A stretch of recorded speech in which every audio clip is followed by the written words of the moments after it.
okay, so last year I was at my lowest point. The last couple years, horrible. When Netflix contacted me about this documentary, it was like the one beam of light that was going on in the midst of just pure garbage that I was dealing on behind the scenes. And so I was so excited. It was like this great opportunity. I was thrilled. Went to LA to film with them. And so I asked the team, I was like, can I just post a little teaser just saying, hey, this is coming, just to get people excited? And they're like, yes, just, don't give any super details. So I did. Then comes, completely out of the blue, from James Charles. I'm so upset. He was basically saying, like, I've been working on a documentary for a while, which I had no idea of. I follow James, but not so closely. I don't know what all he's working on. So he responds to Netflix and tags them and says, let's make a documentary behind the scenes and why the community is plummeting. I already have a full outline that highlights faults on all sides in a non-biased way and a platform of millions that want to know more. Email me. So this is going on while I'm still filming with this team. And it starts blowing up, and now that I'm with the film crew, it blows up so much to the point that the executives of Netflix are now calling the film crew that I'm with, like, delete the tweet, take it down. I'm mortified at this point. I'm so embarrassed because I had no idea that this was gonna, like, there was gonna be some sort of, like, blowing it up, like, I was gonna do this documentary, blah, blah, blah. And so, to be honest, I was embarrassed. I was personally hurt. The last part of the filming, I haven't even seen the documentary yet. I know it's going to be amazing. They always kick it out of the park. I'm so excited. It's going to be a kick-ass documentary, I'm sure. But the last half of the video that I was getting ready to film, I was getting emotional because I'm like, this is supposed to be such a great day for me. It's like a positive light with the that I've gone through before this. I was devastated. And so I still took the time to respond. I tried to be respectful in the beginning. I said, I tagged James. I said, I think it would be great to hear about your input from an influencer side as well. I did not approach them. They approached me and wanted to understand everything about the beauty industry. It wasn't about influencer thing. And I know where this was coming from because James has been upset about that Truth video. I'm going to say it.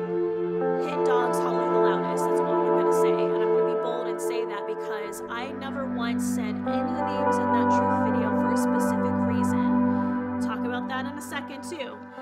So it started going back and forth. I'm going to put up here the tweets that I said to James. I said my point is not to belittle him, but to state that influencers are just one aspect of the beauty industry. I'm coming from it, from my experience behind the scenes as well in front of the scenes.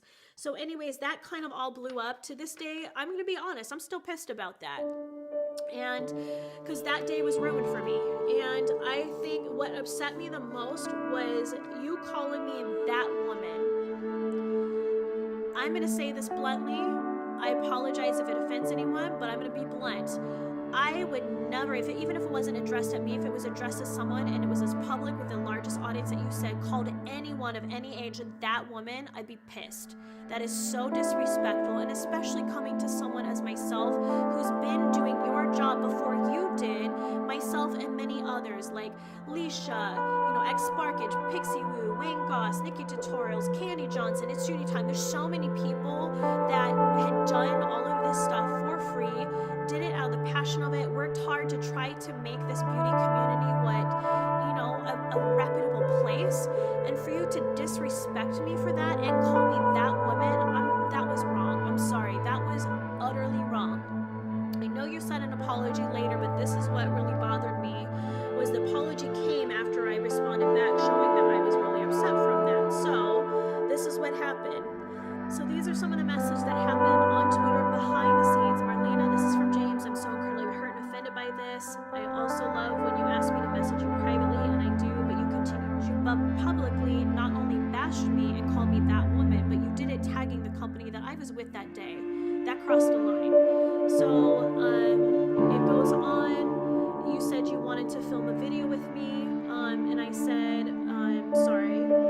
Oh, so I said I didn't see this DM yesterday, and I wasn't tweeting for publicity, James. They were responses to your bashing me. To be honest, you owe me a massive apology before I sit down with you. I never once said anything about the kind things about you before you even well. He asked me to film with him to speak my side, especially after the Truth video came out, and I agreed. Even though I was still upset, I was like, okay, let's try to save face. Let's try to bind together. Let's put this away.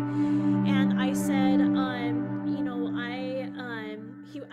plan a time to go to LA. I'm not living in LA anymore. And I was like, okay, if I'm gonna book this ticket, like, this needs to be serious because I'm taking time. I've got 2 companies I'm running. I'm busy. I can't just be booking flights to get down to LA, so this better be sure. But I was smart, and I didn't book my ticket because I had a gut feeling. I was like, he's gonna back out. So as soon as the publicity from all of that died down, sure enough, he canceled on me, and I was pissed at that.